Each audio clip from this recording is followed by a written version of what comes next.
Stood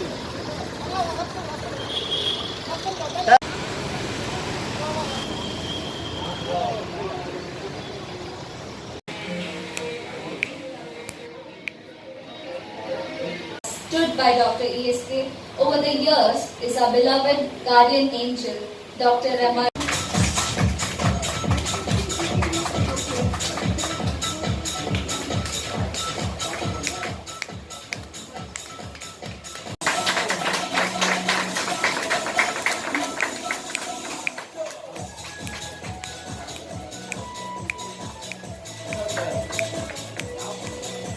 Welcome each and every one of you to today's functions. I'd like to describe today what I consider the 5 pillars of Buddhi Clinic. Our first pillar is our strong academic legacy, and you see that we have a lovely library of books. We've had the opportunity of organizing over 100 academic meetings and collaborations over the years. Our work has been published in many international forums, universities around the world, international academic forums for neuropsychiatry, dementia, epilepsy, neurorehabilitation, and a range of other specialties. And what I'm very, very happy about is that increasingly, several times a year now, our presentations on this integrated care model are sought by international conferences and people putting together meetings where they'd like to hear how we have started doing these treatments that blend modern science and ancient wisdom. And so that's been a very, very important part of the journey. We have 3 Buddhi books that we have published through our case studies and empirical research, and we have chapters in several international books with Cambridge, with Oxford University Press, with Springer, with a number of very reputed publications, all of which address this subject of integrated care in neuropsychiatry. So the first pillar really is the academic pillar on which we stand. The second pillar is integrated neuropsychiatry itself. The borderlands between the brain and mind are difficult borderlands. They are not borderlands that everybody understands. And I think COVID has taught us the criticality of this whole domain. We've had people with typical neuropsychiatric problems like delirium after a bout of COVID, and that's where the brain is affected, and because of that the behavior is affected. And then we have people with mental health issues who are psychologically affected by COVID. So COVID's taught us the breadth of symptoms that the brain and mind can actually cause in all of us, and many people continue to have long COVID symptoms. In our center, we have an integrated approach from diagnosis to treatment, care and rehabilitation, and we do it across the lifespan. Our youngest patient is 2.5 months old with developmental disabilities. Our oldest patient to date is 99. I haven't had a centenarian yet. So in a sense, therefore, it's right across the lifespan. We all have brains and minds, and very often they malfunction and need sorting out. And integrated neuropsychiatry is that. The third pillar is our philosophy. What can we do for people beyond medication and surgery? And that's why you see everywhere a sign off, beyond medication. This area, what's called non-pharmacological therapy, is becoming one of the most important areas the world today for any chronic disease. From autism to Alzheimer's, people in worldwide conferences are concerned not just about what drug can I give this person, what procedure can I do, but also what non-pharmacological treatments I can do to improve their activities of daily life and improve their quality of life. And that's really the third pillar. How do you provide a fine blend of modern science, medical process, modern medicine, and ancient wisdom, and bring it all under one roof? And I think that's what we have been working on for years, and I think this building exemplifies that third pillar of integrated care. Our fourth pillar is what I call going beyond the ivory tower. My father told me this many, many years ago. He said, Patients will come to you for diagnosis, they'll come to you for prescriptions. But how do you expect them to come all the way to you every time for therapy, rehabilitation? It has to go to them. And that's a lesson we all learned. So you need to take care to the doorstep. For major procedures, for expert doctor meetings, people will travel, they will come. But to tell them you come 20 times to a center when someone is disabled, that means 2 other people in the family lose a working day. And I don't think it's really sustainable. So taking care to the doorstep is extremely important to people. Now, how do you take care to the doorstep? We've innovated in many ways. The first way we did was home care, where our teams take pretty much everything we do in this center to the house of the patient. And they're able to deliver care in the house, in the comfort of the home. The second thing we did was in the last year during COVID, we started an in-hospital center in Coimbatore. And that has taught us a lot of lessons because people come to the hospital anyway for their other needs. And it's therefore very convenient and easy for them to seek care in the hospital as long as they are able to travel. We are now innovating during the pandemic because people were worried about having people come to them, especially strange people, especially elders. We started this whole process of do-it-yourself care. And do-it-yourself care is where we send you the kit, what you need for therapy, and our experts come online and guide you. And our kit includes flowcharts, it includes therapy material, it includes a lot of information. One of the other things that we have done during this period is we've developed a workbook for every one of our patients, because therapy is not just our responsibility, it's as much their responsibility to monitor their own progress. So this is something that we very successfully piloted during the pandemic, and these innovations have really helped. The final pillar is social impact. And when we had in 2000 a conference on epilepsy, a very famous epileptologist who was working with tribals in Bangalore, Dr. K.S. Mani, who's no more, he said, you cannot do healthcare without service. And that was a very powerful message, that people want to be helped, people are willing to take help, they are seeking help, but there is a gap sometimes between what they need and what they can actually afford. And that's where the Seva program or a social impact program comes into play. We are very fortunate that Buddhi Seva has many donors. Mrs. Krishna and Mr. Krishna are here, but we have several other donors, both individual philanthropists and corporates who have helped us. And I'm very happy to say that over 300 people have benefited from Seva in this very short period that it has been operational.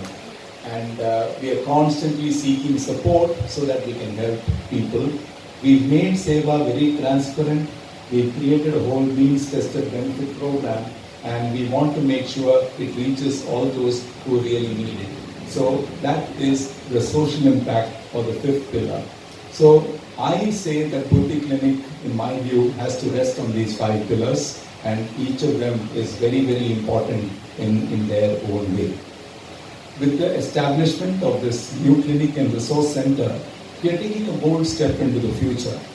Our journey was into a hitherto uncharted area.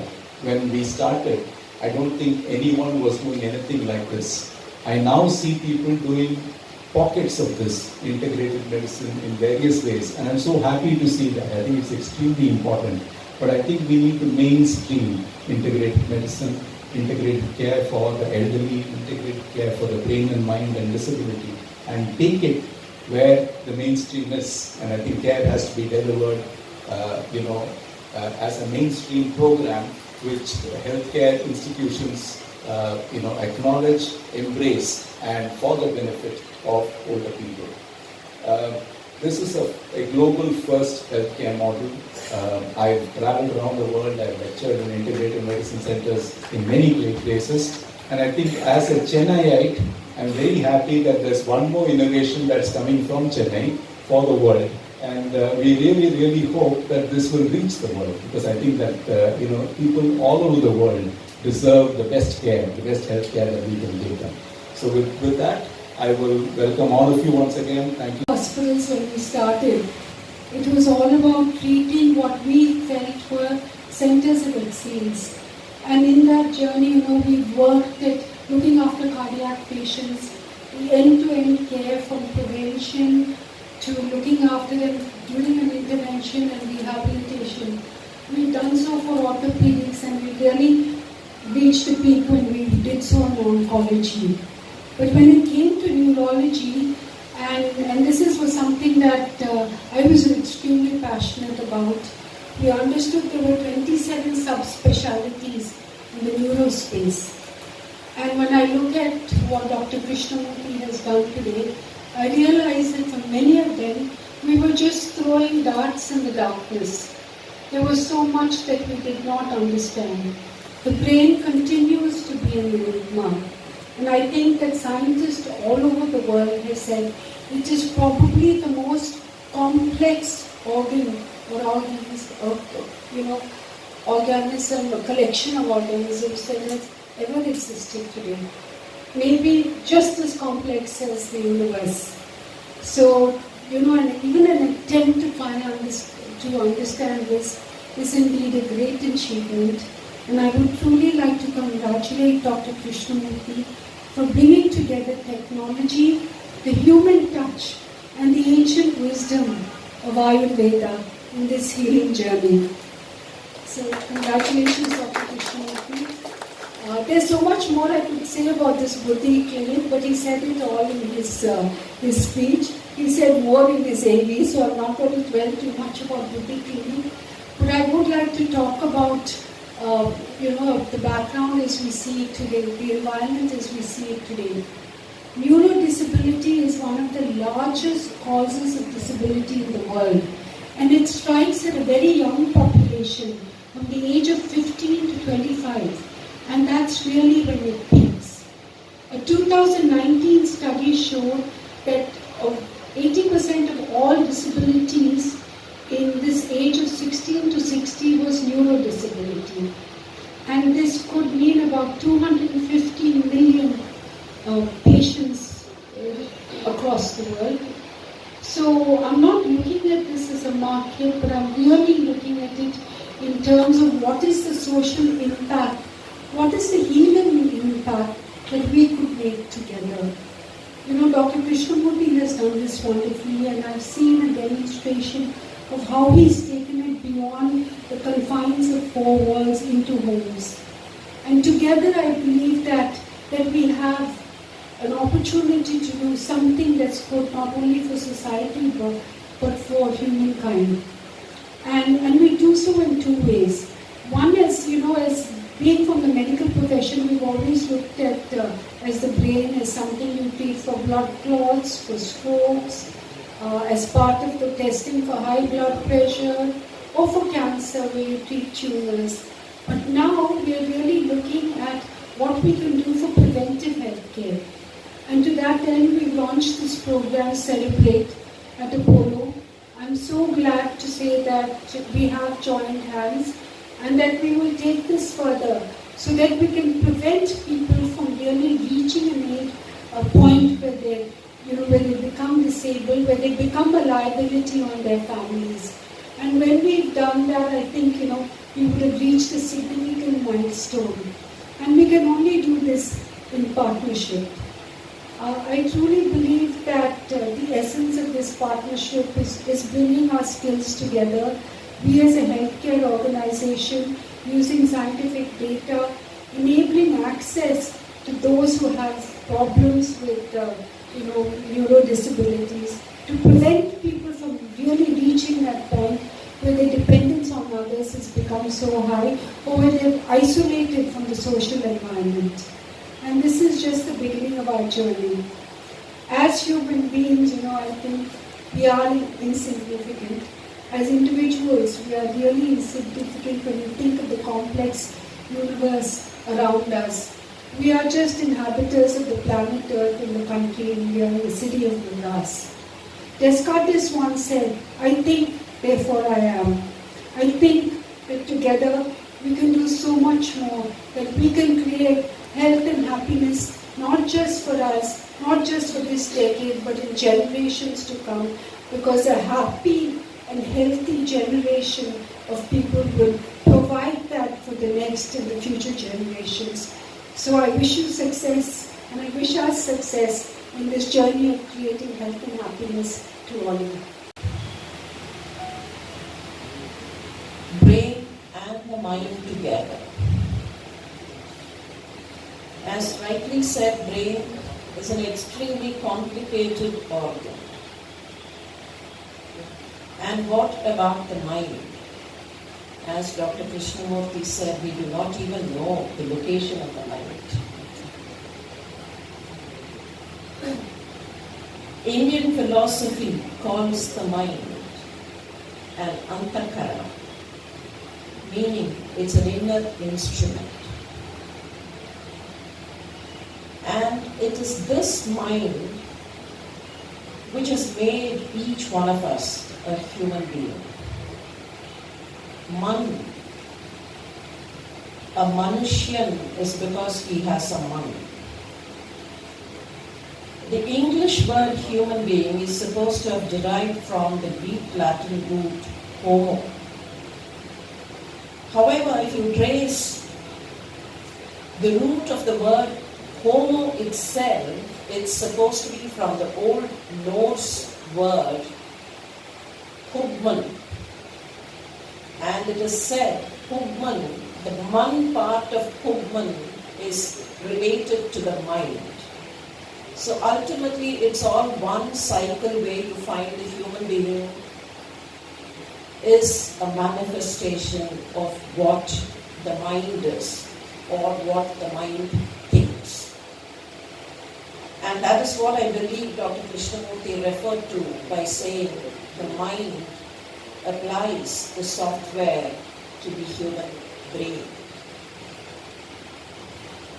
Putting the brain and the mind together, two complexities together, two complexities of which we have no complete knowledge.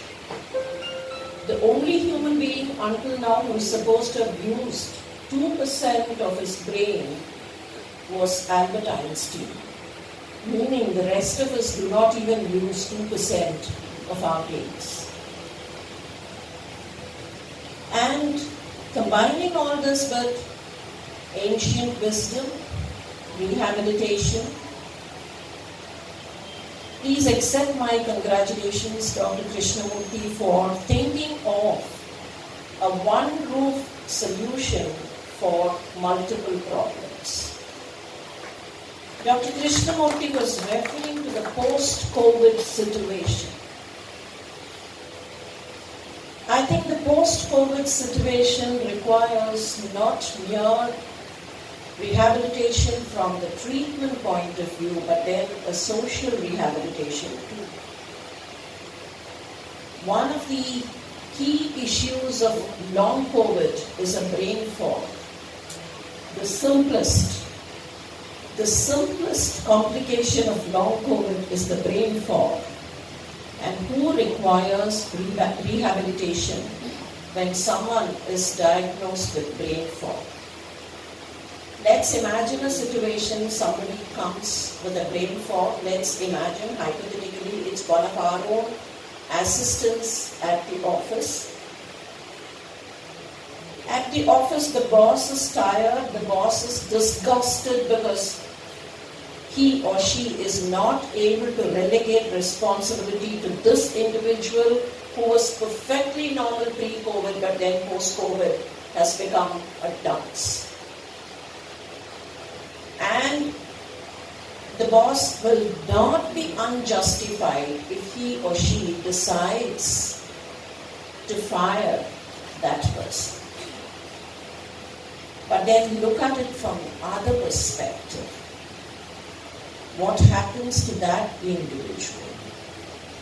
And that is where rehabilitation, mainly not from the treatment perspective, but then rehabilitation from the social perspective becomes important. I'm touching about post-COVID not because it's recent or because it's topical. Given the situation, the sequelae of the pandemic, though we today think the pandemic is gone and most of us have forgotten our masks, but the sequelae of the pandemic, the real sequelae of the pandemic is likely to remain at least for the next 3 to 4 decades. And that is when this rehabilitation will become extremely important. More and more of neuropsychiatric issues and rehabilitation to those people who come with these issues. Standing here today, I'm reminded of a small book by the renowned Tamil writer Jayakanta. I would just say the title of the book. The title of the book read, Silar Ulle Irukiraர்கள்.